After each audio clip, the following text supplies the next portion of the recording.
ಪ್ರೀತಿಯ ವೀಕ್ಷಕರಿಗೆ Shankaranand TV YouTube ವಾಹಿನಿಗೆ ಸ್ವಾಗತ ಸುಸ್ವಾಗತ.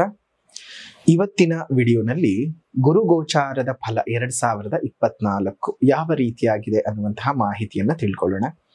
ಅದಕ್ಕಿಂತ ಮುಂಚಿತವಾಗಿ ಯಾರಾದರೂ ಶಂಕರಾನಂದ ಟಿವಿ ಯೂಟ್ಯೂಬ್ ವಾಹಿನಿಯನ್ನ ಸಬ್ಸ್ಕ್ರೈಬ್ ಮಾಡ್ಕೊಂಡಿಲ್ಲ ಅಂದ್ರೆ ಸಬ್ಸ್ಕ್ರೈಬ್ ಮಾಡ್ಕೊಳ್ಳಿ.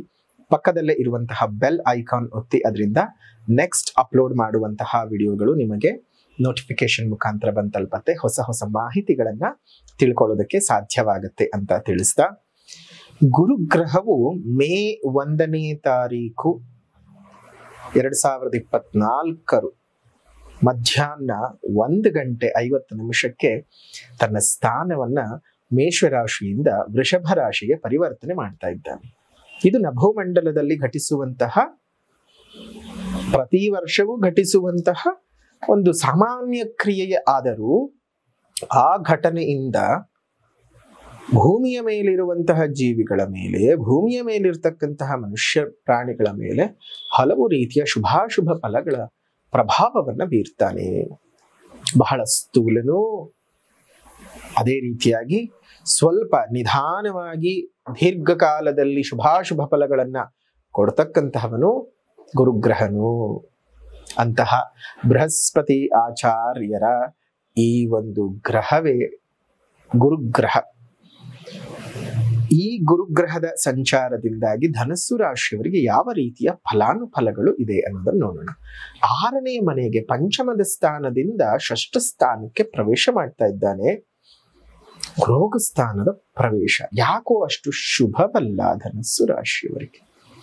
ಅನಾರೋಗ್ಯಗಳು ಕಾಡುತ್ತೆ, ಎಡಗಣ್ಣಿನ ತೊಂದರೆಗಳು, ದೇಹದ ಎಡಭಾಗದಲ್ಲಿ, ಅದರಲ್ಲೂ ಈ ತಲೆಯಿಂದ ಕುತ್ತಿಗೆವರೆಗೂ ಈ ಎಡಭಾಗದ ಸಮಸ್ಯೆಗಳು ಬರ್ತಕ್ಕಂತಹದ್ದು, ದೇಹದ ತೂಕದ ಹೆಚ್ಚಳ ಆಗುವಂಥದ್ದು, ಅಂದ್ರೆ ಒಬೆಸಿಟಿ ಪ್ರಾಬ್ಲಮ್ಗಳು ಬರ್ತಕ್ಕಂಥದ್ದು, ಅನಾವಶ್ಯಕ ಚಿಂತೆಗಳು ಹೆಚ್ಚಿಗೆ ಆಗ್ತಕ್ಕಂತಹದ್ದು, ಶಿಕ್ಷಣ ಕ್ಷೇತ್ರದಲ್ಲಿ ಕೆಲಸ ಮಾಡುವಂಥವರಿಗೆ, ಹೋಟೆಲ್ ಉದ್ಯಮಗಳನ್ನ ಮಾಡ್ತಕ್ಕಂಥವರಿಗೆ, IT ಸೆಕ್ಟರ್ಗಳಲ್ಲಿ ಕೆಲಸವನ್ನ ಮಾಡುವಂಥವರಿಗೆ, ಜವಳಿ ವ್ಯಾಪಾರಸ್ಥರಿಗೆ, ರೇಷ್ಮೆ ಉಣ್ಣೆ ವಸ್ತುಗಳ ಉತ್ಪಾದನೆ ಮಾಡ್ತಕ್ಕಂಥವರಿಗೆ ಅಷ್ಟು ಶುಭವಾದ ವಾತಾವರಣ ಇಲ್ಲ.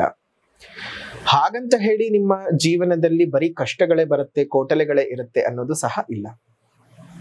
ಗುರುವಿನ ದೃಷ್ಟಿಯನ್ನ ನಾವು ಗಮನಿಸಿದಾಗ, ಗುರುವಿನ ಸ್ಥಾನ ಬಲದಿಂದ ಒಂದಿಷ್ಟು ಅರಿಷ್ಟ ಫಲಗಳು ಇದ್ದರೂ, ಗುರುವಿನ ದೃಷ್ಟಿಯು ಧನಸ್ಸು ರಾಶಿಯವರಿಗೆ ಯಾವ ರೀತಿಯಾಗಿ ಕೆಲಸವನ್ನ ಮಾಡ್ತದೆ ಅಂದ್ರೆ, ನಿಮ್ಮ ಧನಸ್ಥಾನದ ಮೇಲೆ ಗುರುವಿನ ದೃಷ್ಟಿ ಇದೆ, ಅದೇ ರೀತಿಯಾಗಿ ವ್ಯಯಸ್ಥಾನದ ಮೇಲೂ ದೃಷ್ಟಿ ಇದೆ, ಅದೇ ರೀತಿಯಾಗಿ ನಿಮ್ಮ ಧನಸ್ಸು ರಾಶಿಯವರ ಕರ್ಮಸ್ಥಾನದ ಮೇಲೂ ದೃಷ್ಟಿ ಇರ್ತಕ್ಕಂಥದ್ದನ್ನ ನಾವು ಗಮನಿಸಲೇಬೇಕು.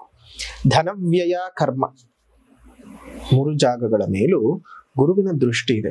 ಗುರು ತಾನಿರುವ ಸ್ಥಾನವನ್ನ ಕೆಡಕು ಮಾಡಿದರೂ ದೃಷ್ಟಿ ಬೀರುವ ಸ್ಥಳಗಳಿಗೆ ಬಹಳ ಶುಭ ಫಲಗಳನ್ನ ಕೊಡ್ತಾನೆ.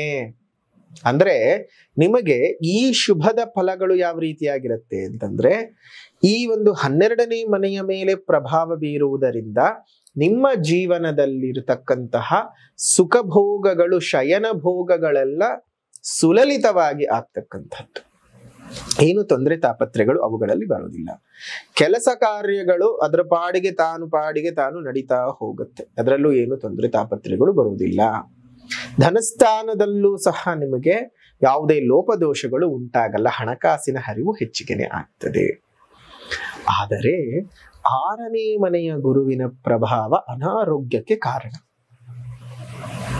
ತುಂಬಾ ಹುಷಾರಾಗಿರ್ಬೇಕು. ಎಷ್ಟೇ ಹಣ ಬರಲಿ, ಎಷ್ಟೇ ಕಾಸುಗಳು ಬರಲಿ, ಎಷ್ಟೇ ದುಡ್ಡು ಕಾಸುಗಳು ಸಂಗ್ರಹಣವಾಗ್ತಾ ಹೋಗ್ಲಿ, ಸಂಪನ್ಮೂಲಗಳ ಕ್ರೋಢೀಕರಣ ಆಗ್ತಾ ಹೋಗ್ತಾ ಇದ್ದ ಹಾಗೇನೆ ಮನುಷ್ಯನಲ್ಲಿ ಒಂದಿಷ್ಟು ಕಾಯಿಲೆ ಕಸಾಲೆಗಳು ಅಹಂಕಾರದ ರೂಪದಲ್ಲಿ ಬಂದು ಸೇರ್ಕೊಂಡ್ಬಿಡತ್ತೆ. ಅಹಂಕಾರವು ಒಂದು ಕಾಯಿಲೆಯೇ. ಅಹಂಕಾರ ಪ್ರತಿ ವ್ಯಕ್ತಿಗೂ ಬೇಕು, ಅದು ಆಭರಣವಾಗಿರಬೇಕು.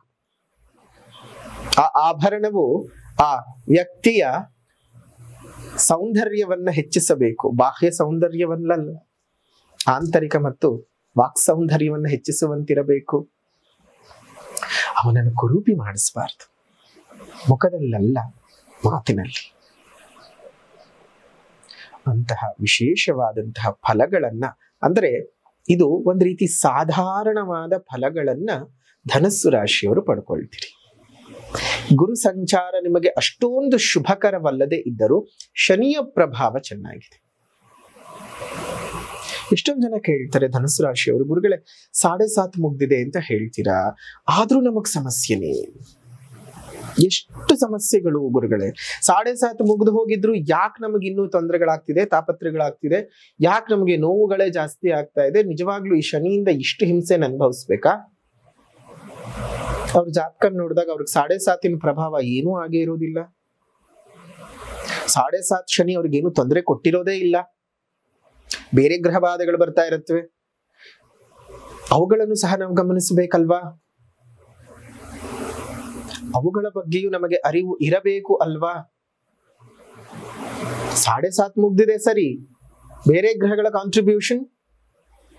ಸೊ ಹಾಗೆ ಪ್ರತಿ ಗ್ರಹಗಳ ಎಲ್ಲಾ ಗ್ರಹಗಳ ಬಲಾನುಬಲಗಳ ಲೆಕ್ಕಾಚಾರದ ನಂತರದಲ್ಲಿಯೇ ನಾವು ನಿಮ್ಮ ಶುಭಾಶುಭ ಫಲಗಳ ತುಲನೆಯನ್ನ ಸಂಪೂರ್ಣವಾಗಿ ಮಾಡೋಕ್ ಸಾಧ್ಯ. ಅದರಲ್ಲೂ ನಿಮ್ಮ ಜನ್ಮಜಾತಕವಿದೆಯಲ್ಲ, ಅದು ತುಂಬಾ ಮುಖ್ಯ. ಜನ್ಮಜಾತಕದ ಆಧಾರದಲ್ಲಿ ಏನು ಗ್ರಹದ ದಶಾಭುಕ್ತಿಗಳು ನಡೀತಾ ಇದ್ದಾವೆ, ಯಾವ ಗ್ರಹ ಸಂಯೋಗಗಳು ನಿಮಗೆ ಸಂತಸವನ್ನು, ಯಾವ ಗ್ರಹ ಬಾಧೆಗಳು ನಿಮ್ಮ ಜೀವನವನ್ನ ಹಾಳು ಮಾಡುತ್ತೆ ಅನ್ನೋದನ್ನು ನಾವು ಲೆಕ್ಕಾಚಾರ ಮಾಡ್ಬೇಕಾಗ್ತದೆ. ಕೇವಲ ಗೋಚಾರದ ಫಲಗಳನ್ನ ಕೇಳ್ಕೊಂಡು ಕೂತ್ಕೊಳ್ಳಿಕ್ ಸಾಧ್ಯವಿಲ್ಲ. ರಾಜಕಾರಣಿಗಳಿಗೆ ಶುಭ, ಹೊಸ ಮುನ್ನೆಲೆಗೆ ಬರ್ತೀರಿ. 6ನೇ ಮನೆಯಲ್ಲಿ ಇದ್ರೂ ಸಹ ನಿಮಗೆ ಕರ್ಮಸ್ಥಾನದ ಮೇಲೆ ದೃಷ್ಟಿ ಬರೋದ್ರಿಂದ ನಿಮ್ಮ ಕರ್ಮ ಅಂದ್ರೆ ಕೆಲಸದ ಸ್ಥಾನ ಬಹಳ ವರ್ಧನೆ ಆಗ್ತಕ್ಕಂಥ ಯೋಗದ ಫಲಗಳು ಈ ಒಂದು ಧನಸ್ಸು ರಾಶಿಯಲ್ಲಿ ಹುಟ್ಟಿರ್ತಕ್ಕಂಥವ್ರು. ರಾಜತಂತ್ರತೆಗಳನ್ನ ನೀವು ಅನುಸರಿಸೋದಕ್ಕೆಲ್ಲ ಶುಭ ಫಲಗಳೆಲ್ಲ ಉಂಟಾಗ್ತಾ ಹೋಗುತ್ತೆ.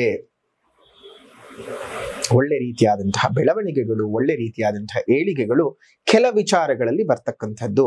ಪ್ರಾಥಮಿಕ ವಿದ್ಯಾಭ್ಯಾಸಗಳನ್ನ ಮಾಡ್ತಾ ಇರತಕ್ಕಂತಹ ವಿದ್ಯಾರ್ಥಿಗಳಿಗೆ ಬಹಳ ಶುಭ. ಆದ್ರೆ ಹೈಯರ್ ಸ್ಟಡೀಸ್ ಅನ್ನ ಮಾಡೋ ಸಂದರ್ಭದಲ್ಲಿ ವಿದೇಶಗಳಿಗೆ ಹೋಗಿ ಓದುವಂತಹ ವಿದ್ಯಾರ್ಥಿಗಳಿಗೆ ಬಹಳ ಶುಭವಿದ್ದರೂ ಸ್ಥಳೀಯ ಮಟ್ಟದಲ್ಲೇ ಹೈಯರ್ ಎಜುಕೇಶನ್ ಮಾಡ್ತಕ್ಕಂಥ ವಿದ್ಯಾರ್ಥಿಗಳಿಗೆ ತೊಂದರೆ. ಕಾರಣ ರಾಹು. ಪ್ರೇಮ ಸಾಫಲ್ಯತೆಗಳು ಆಗುತ್ತೆ, ಪ್ರೇಮ ವಿವಾಹದ ಕಡೆಗೆ ಹೋಗ್ತದೆ. ನೀವು ಬಯಸಿದ ಪ್ರೀತಿ ನಿಮ್ಮ ಕೈ ಸೇರಿ ಮನಸ್ಸಿಗೆ ಬಹಳ ಅಗಾಧವಾದ ಸಂತಸವನ್ನ ಅನುಭವಿಸುವಂತಹ ಸುಸಂದರ್ಭ ಧನಸ್ಸು ರಾಶಿಯವರಿಗೆ ಸಿಗ್ತದೆ. ನೋಡಿ, ಒಂದ್ ಕಡೆ ಸಂತಸವಾದಂಥದ್ದು ಇದೆ, ಒಂದ್ ಕಡೆ ದುಃಖವಾದಂಥದ್ದು ಇದೆ. ಎರಡರ ಸಮ್ಮಿಶ್ರಣವನ್ನು ಮಾಡಿಕೊಂಡಾಗ ಮಿಶ್ರಣದ ಫಲಗಳು ಅಂತಾನೆ ಹೇಳಬೇಕು, ಸಾಧಾರಣವಾದ ಫಲಗಳೇ ಅಂತಾನೆ ಹೇಳಬೇಕು ಸಾಧ್ಯ ಇದೆ. ಹಾಗಾದ್ರೆ ಏನು ಪರಿಹಾರ ಮಾಡ್ಕೊಳ್ಬೇಕು ನೋಡಿ, ಯಾವುದೇ ಗ್ರಹಗಳಿರಲಿ, ನವಗ್ರಹಗಳಿಂದ ಯಾವುದೇ ಗ್ರಹಗಳಿಂದ ತೊಂದರೆ ಬರಲಿ, ಆ ನವಗ್ರಹಗಳ ಅಧಿದೇವತೆಯು ಲಲಿತಾದೇವಿ ಅಮ್ಮನವರು.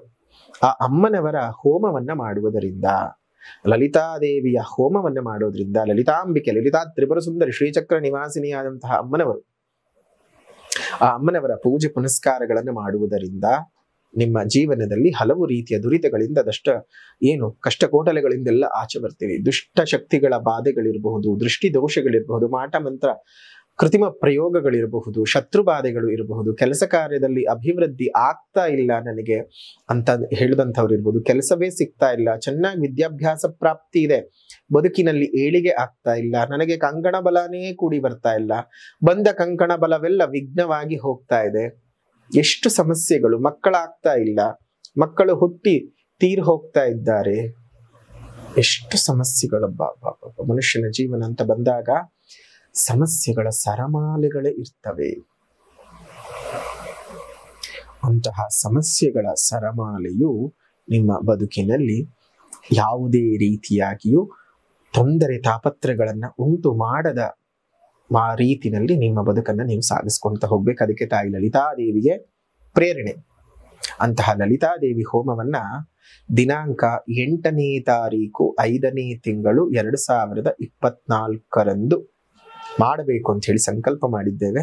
ಚೈತ್ರ ಅಮಾವಾಸ್ಯೆಯ ಸುಸಂದರ್ಭ, ಅದರಲ್ಲೂ ಅಮಾವಾಸ್ಯೆಯ ಪರ್ವ ಕಾಲ, ನಮ್ಮೆಲ್ಲರ ದುರಿತಗಳನ್ನ ನಾಶ ಮಾಡೋದಕ್ಕೆ ಆ ಲಲಿತಾದೇವಿಯ ಆಗಮನವು ಆಗತ್ತೆ. ಅಂತಹ ಒಳ್ಳೆ ರೀತಿಯಾದಂತಹ ಏಳಿಗೆಗಳನ್ನ ತಾಯಿ ಲಲಿತಾಂಬಿಕೆಯು ಕೊಡ್ತಾಳೆ. ವಿಶೇಷವಾಗಿ ಕಮಲದ ಹೂಗಳಿಂದ ಮಾಡ್ತಕ್ಕಂತಹ ಆ ಹೋಮ ನಿಮ್ಮೆಲ್ಲರ ಬದುಕಿನಲ್ಲೂ ಏಳಿಗೆಯನ್ನು ತಂದುಕೊಡುತ್ತೆ. ಆ ಒಂದು ರಮ್ಮನವರ ರಕ್ಷೆಯನ್ನ ಹಣೆಗೆ ಇಟ್ಕೊಂಡ್ರೆ ಸಾಕು.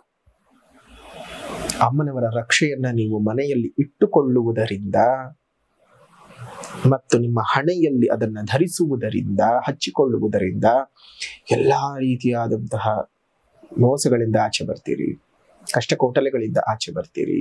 ಅಮ್ಮನವರ ಸಂಪೂರ್ಣ ಆಶೀರ್ವಾದದಿಂದ ನಿಮ್ಮ ಬದುಕು ಸರಿ ಹೋಗ್ತಾ ಬರುತ್ತೆ.